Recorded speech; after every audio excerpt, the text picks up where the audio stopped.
I'm Anderss Broo, and I'm heading up a data science and modeling department in one of our research units called Pharmaceutical Sciences.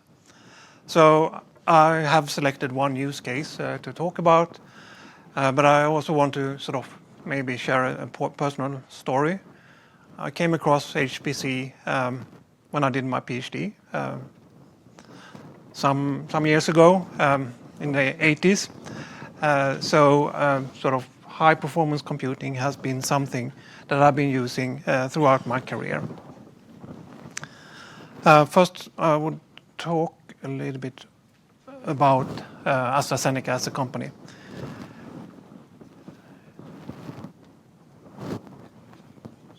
This one? Yeah, okay. So we are a global company. We say we are a science-led, patient-focused pharma company that seeks to unlock the power of what science can do. A lot of fancy words. But science is a very important component in what we do.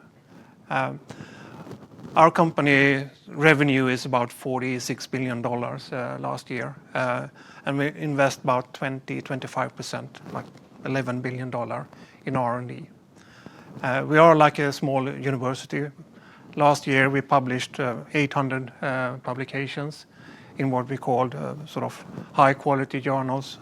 158 of those were in high impact journals.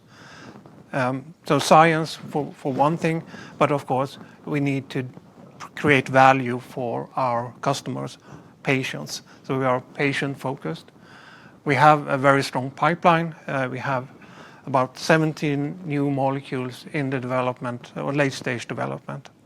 And we also run sort of access programs to make medicines available to poorer countries. Our ambition is to lead in the therapy areas that we are focusing on. So oncology, cardiovascular and renal metabolic diseases, respiratory and immune system or immune therapies, vaccines, and also a unit dealing with rare diseases. As I said, we are a global company. We have 5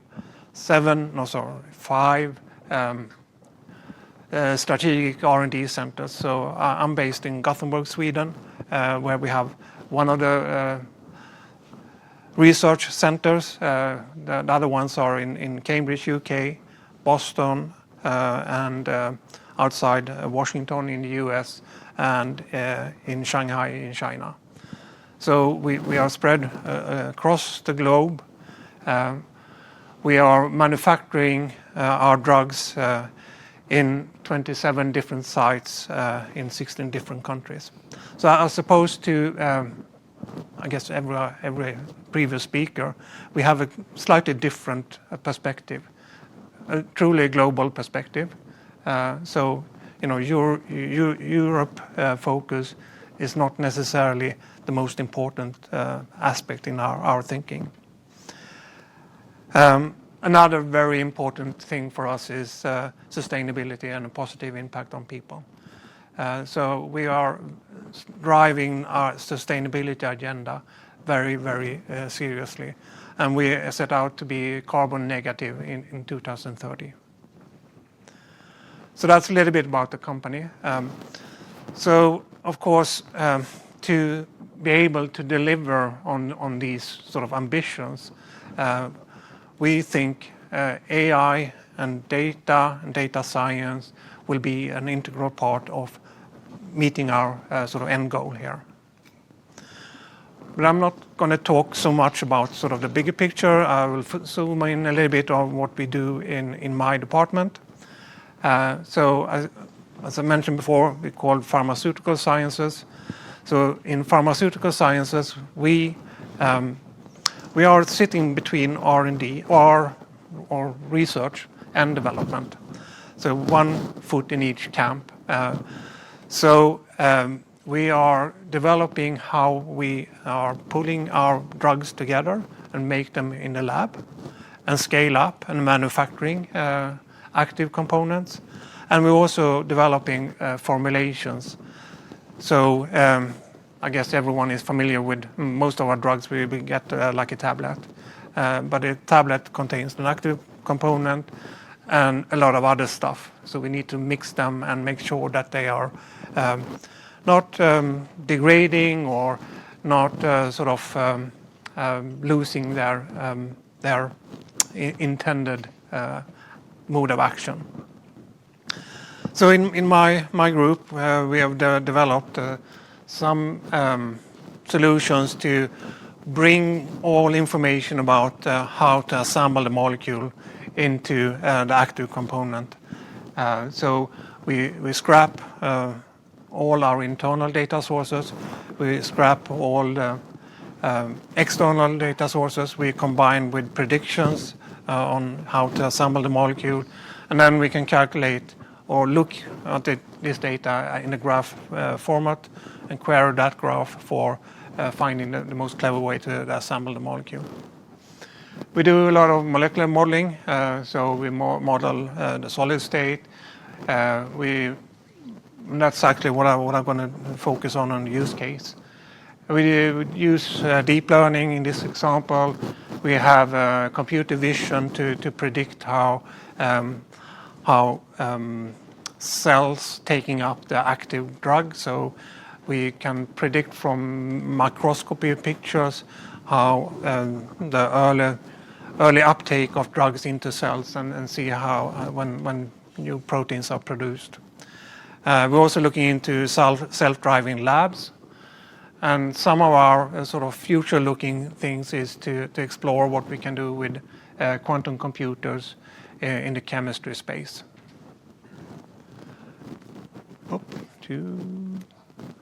Now going back.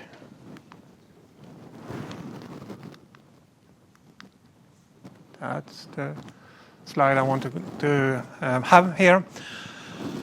So the use case I want to explore here is going from a molecule. Usually we draw this molecule on the sort of left-hand upper corner. Each of the nodes in the graph here is representing an atom. The connection between the edges, or the nodes are the chemical bonds. So we draw like a 2D structure of the molecule, and then we want to, that's our starting point, and then we want to predict how this molecule crystallize, so make up a material. So to be able to do that, we go from this 2D representation to a 3D representation. From that 3D representation, we derive a mathematical model that we then use in this type of funneling process. So we generate trial structures, up to 1 billion trial structures. And we use a mathematical formula to sort of select sort of potential candidates. But this process, is kind of fast, but not very accurate. So we need to have more accurate methods down the line. And that's a little bit what is sort of the right limiting factor in this this process. Eventually, we get like this solutions. We want to find our lowest energy solution, and if that sort of lowest energy solution coincide with what has been generated in the lab, we are happy. But sometimes we can see that our solution is actually up here, and there might be potential other solutions lower in energy. And if that is actually true in the physical world, that would mean that our material will eventually transform into a material with less attractive properties and will translate into a drug that is not efficacious enough. So this is how we are de-risking our material. So as I said, a little bit about how we represent this mathematics. So the balls here are atoms, bonds are the connections. In a classical sense, we can easily calculate all the energy terms that goes in here. You have two terms, the Coulomb interaction and the van der Waals interaction, which is sort of pairwise interactions. So the sort of complexity of this energy expression grows as the square of the number of atoms in the system. But we also need to be more accurate than the classical mechanics. So we revert to quantum mechanics. So I've written down a few equations here, just a little bit for the fun of it, but also to sort of illustrate that we go from a system that we can solve very accurately, very fast, and each solution is independent of the other one. When it goes to quantum chemistry, we solve an eigenvalue problem that scales quite badly. So number of functions up to the third power. And each atom is usually represented by 10 to 20, 30 functions. So the n becomes greater when we go to quantum chemistry, and the pre-factor is also much larger. So how does this translate into this problem then? So in this funnel, I said we generate billions of structures. At the end of this sort of initial phase, we do select a list of hits that we then calculate the energy of. We reduce the list to do a full geometry optimization on those. Use slightly different approaches, but the bottleneck here is to do the quantum chemistry. And the reason why it's also a bottleneck is the local nature of these expressions that I showed you before. So generating the billion structures, it's completely scales unlimited with number of cores. But the eigenvalue problem is a different story, and even so, the physical formulation of the problem requires a completely different hardware, or not different, but put up much more requirements on the hardware, and it scales very badly. So we use not that many to solve each structure, and it's very difficult to make an efficient implementation on a GPU. So we are very CPU hungry in this use case. And we do several hundred of these calculations per year.